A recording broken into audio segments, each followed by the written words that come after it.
Please welcome to the stage founder of the Parlay House and Devereux-Mills.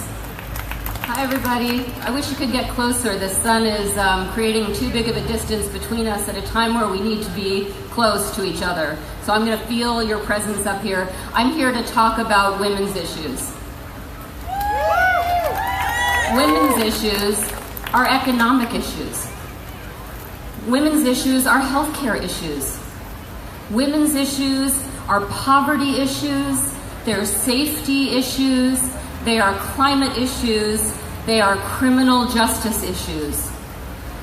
In many of the aspects of our lives, it's women who make the bulk of the decisions. We make 80% of the buying decisions in our households. We decide how to care for parents and children and spouses. We work late. We have to decide how to get home safely. We have to make sure our children get home safely. But while we're contributing, and while we're deciding, and while we're nurturing, and while we're defending, and while we're fighting the good fight, are we gaining equal respect and inclusion?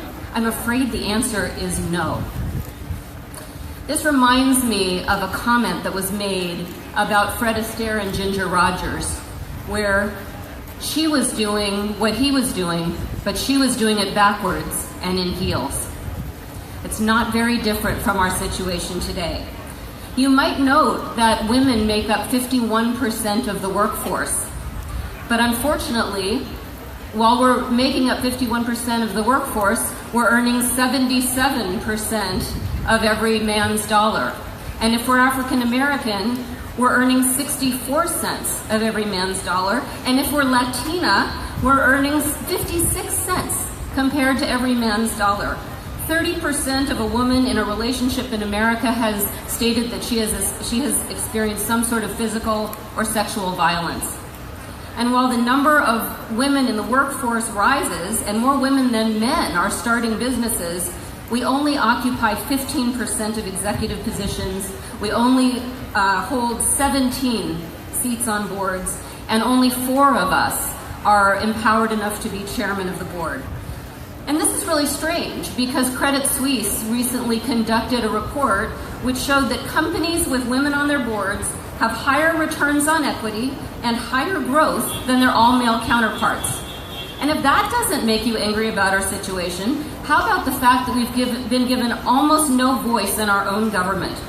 Fewer women have cabinet positions under the Trump administration than after every single president since Gerald Ford.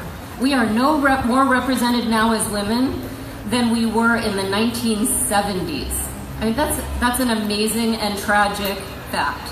Despite the work that was done by the amazing Gloria Steinem, and despite Roe v. Wade and the success of Roe v. Wade that also happened in the 1970s, a small group of mostly white men are now determining what we can do with our bodies.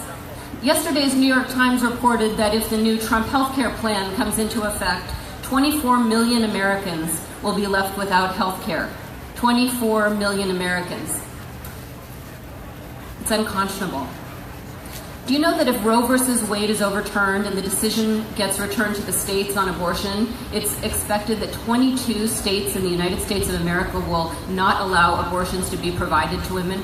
Well, what do you do if you're a poor woman who doesn't have access to transportation, who can't leave her job, whose entire family is dependent on her, and you can't either get preventative birth control or you can't get an abortion when you can not afford to care for your children? We can't let this be the future of our country. It's 2017, and we're not much better off than we were 100 years ago. It was my birthday last week. I turned 55. And my amazing feminist activist husband knew what I would want for my birthday, and he got me this postcard. This is a postcard that Emmeline Pankhurst, who was one of the original suffragettes, used to write to protest the fact that women were not given the right to vote 100 years ago.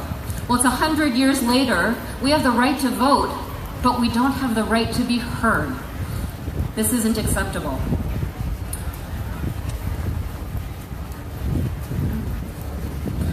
So I'm a mother of 2 daughters, and I'm a mentor of countless other women, and I can't accept that we contribute more than men, or we contribute more numbers than men, but we're relegated to second-class status.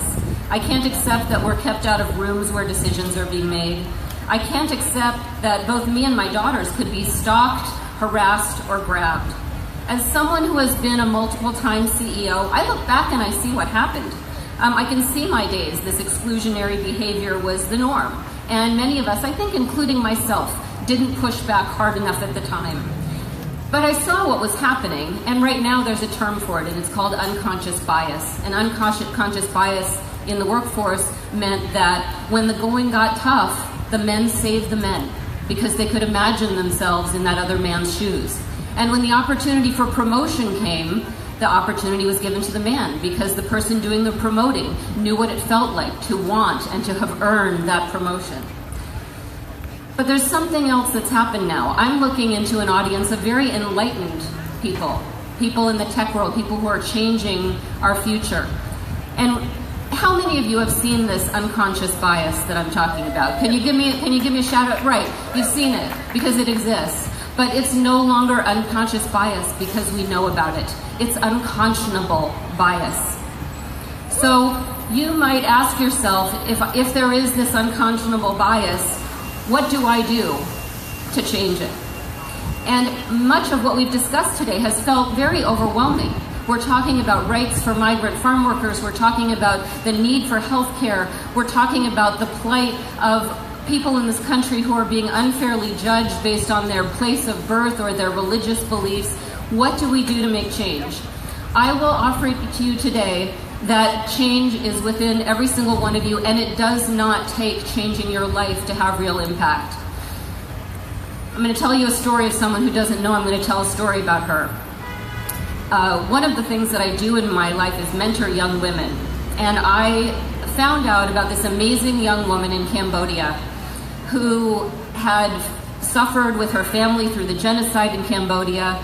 She'd had two older sisters who had not gone on to higher education, and she decided that she was going to break that chain. And so she was herself resilient. She rose to the top of her class and became the first in her class. She got a perfect score on the national exam. But then came time to take the TOEFL, and for those of you who are Americans who never had to go through this, TOEFL is an examination of how well you speak English. And the situation where she was taking the TOEFL exam was chaotic. It was not well monitored, the proctors didn't know what they were doing, and it was incredibly stressful. And we knew we could get her a full scholarship to Scripps College if she could do well enough on the TOEFL because all the rest of her achievements were what they were looking for. But she couldn't do it because of the stress.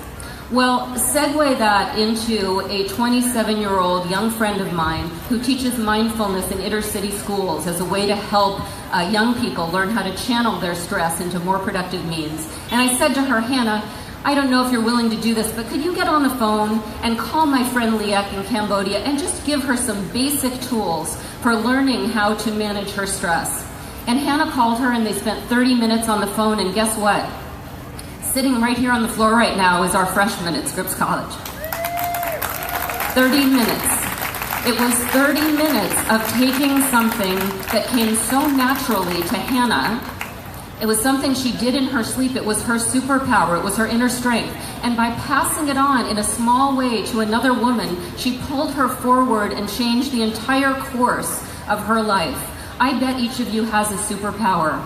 I bet each of you has a way that makes sense to you, that aligns with your values and what you're good at, that you can take it to change the balance for women.